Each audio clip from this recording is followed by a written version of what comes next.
Chers festivaliers, bonjour. Depuis l'annulation de notre festival en 2021, nos compagnies ont eu l'habitude de vous envoyer des petites cartes postales vidéo pour maintenir ce lien si précieux qui lie les compagnies à leur public. Les compagnies, bien sûr, continueront à vous envoyer des petites pastilles vidéo avant le festival, mais pour l'heure, parole à nos partenaires pour la traditionnelle interview. Et le premier à passer sur le grill des interviews des fous rires de Courbevoie, c'est notre partenaire historique. Historique parce que le plus fidèle, comme la mairie de Courbevoie. Alors historique, j'ai l'impression que je parle d'un monument historique. Il sait que je ne le traite pas de monument historique, il n'y a pas de malice dans cette appellation, c'est tout simplement pour dire que c'est évidemment le plus fidèle de nos partenaires. Olivier Morvan, bonjour. Enfin de retour. Enfin de retour. On est très très heureux de te retrouver et de retrouver bientôt nos festivaliers. Alors nous sommes au Manoir, donc le partenaire historique des fous rires, c'est Morvan Edgar Quinet. Nous sommes au Manoir, tu peux nous parler du Manoir? Bienvenue. Oui. Oui, le Manoir en effet, c'est un cabinet que nous avons racheté avec mes fils Julien et Mathieu il y a 7 ans. C'est un cabinet plutôt administration de biens, syndic de copropriété et gestion locative, donc qui est situé au pied de la gare de Courbevoie, comme est situé Morvan Edgar Quinet au pied de la gare de Bécon. Donc toujours bien placé quoi en fait. Toujours bien placé, au pied des gares, sur Courbevoie, ce qui nous permet d'être, on va dire, un peu dans le peloton de tête des cabinets de gestion et de copropriété sur Courbevoie. C'est Julien, mon fils aîné, qui est l'animateur, qui dirige ce cabinet. Et Mathieu a fait ses premiers pas ici. Et en début d'année, là, il vient de reprendre la direction d'un cabinet sur Paris que nous avons racheté également il y a 4 ans, qui s'appelle l'Immobilière Champ de Mars et qui est situé avenue de la Bourdonnais, au pied de la Tour Eiffel. Voilà. Bien. Donc ils sont bien installés. Et on travaille donc en équipe dans le cadre d'un groupe maintenant familial qui regroupe 40 personnes. Voilà.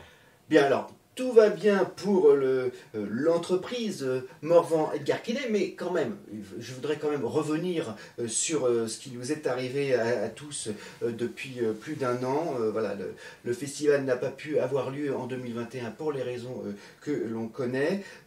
Comment tu as traversé la crise Covid? Comment ça s'est passé dans tes équipes? Est-ce que tu peux nous en dire un peu plus? Alors, nous avons traversé la crise à la fois facilement et difficilement. 2020, donc, est le festival en janvier. Nous avons été confinés dans des conditions strictes. 2 mois après. 2 mois après. Nous avons eu sur Morvan Edgar Quinet une personne qui a été chez nous, qui a été touchée par le Covid assez durement. Ça a été pour nous et pour moi assez surréaliste. Je me suis retrouvé chez Morvan Edgar Quinet à travailler quasiment tout seul avec toutes les personnes qui étaient en télétravail. C'était une grande première pour moi. Et c'était assez surprenant. J'ouvrais le courrier 1 fois par semaine.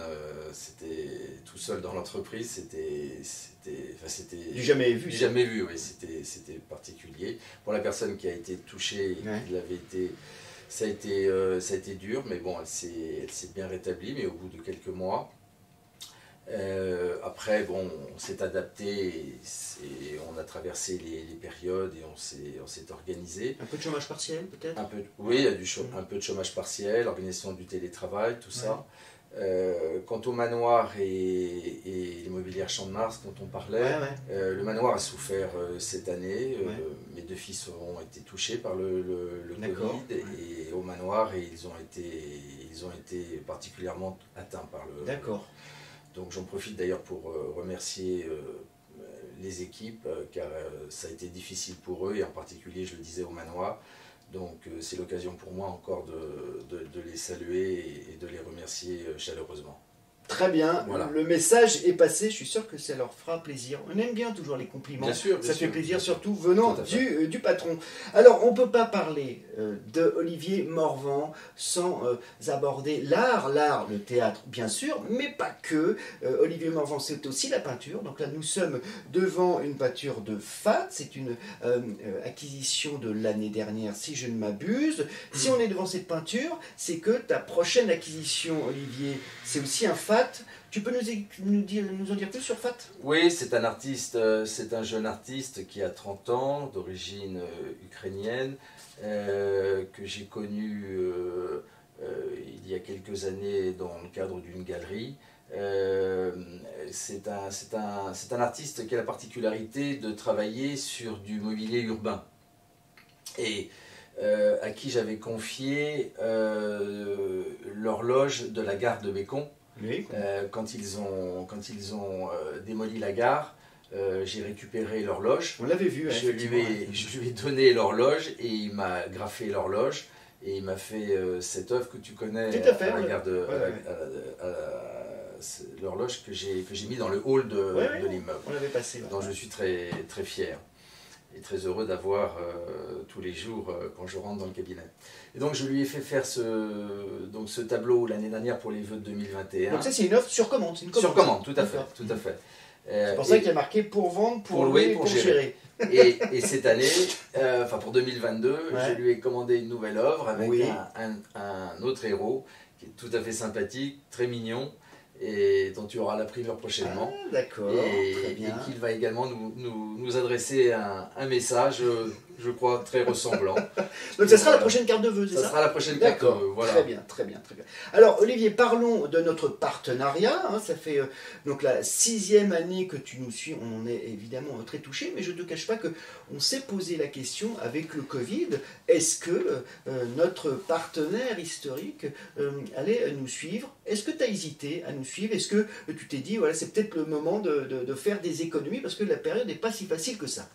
Alors, lorsqu'on avait participé au festival en 2020, je t'avais dit que nous participerions au prochain. Mais on ne savait pas qu'il y aurait le Covid. C'est vrai, tout à fait. Mais non, il y a eu le Covid, c'est exact, mais pour autant, la vie ne s'arrête pas pour autant. T'as raison. Et il faut surtout pas arrêter,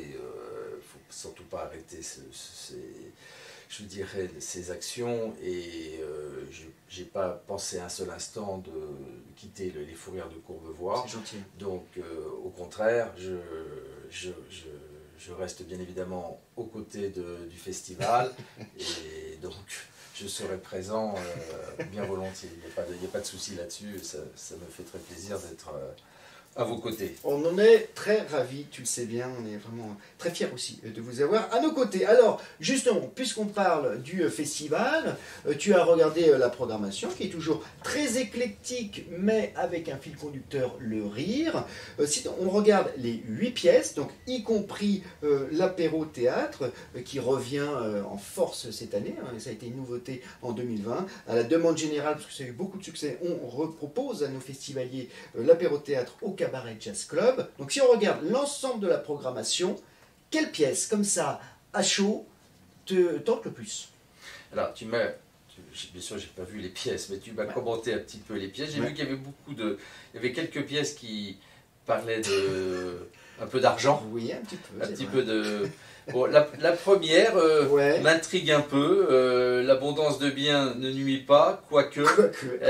Donc celle-ci a tendance à poser des questions. Donc j'aurais tendance peut-être à aller vers comme s'il en pleuvait. Donc je choisirais celle-ci. Ben, écoute, très bien. C'est vrai qu'on a tous rêvé d'avoir l'argent qui tombe du ciel.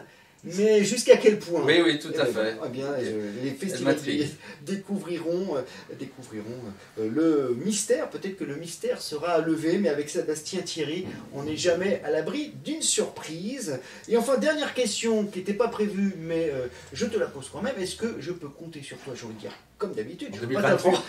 Non, pas encore. Non, comment. Passons déjà tranquillement le festival 2022, mais pour remettre un trophée, un fou rire sur la scène du centre événementiel le dimanche 30 janvier 2022. Bien après sûr. la cérémonie Bien sûr. de clôture. Bien sûr, avec plaisir. Super, mais écoute, on va essayer. Avec une surprise. Avec une surprise, tu me connais, tu Je sais bien. me connais. Donc rendez-vous pour la surprise et puis pour remettre le trophée, les fous rires de Courbevoie, on verra lequel tu remettras. Là aussi, ça sera une surprise. Parfait. Olivier, c'est un plaisir. Merci Beaucoup. Et puis, à très bientôt. À bientôt. Au revoir.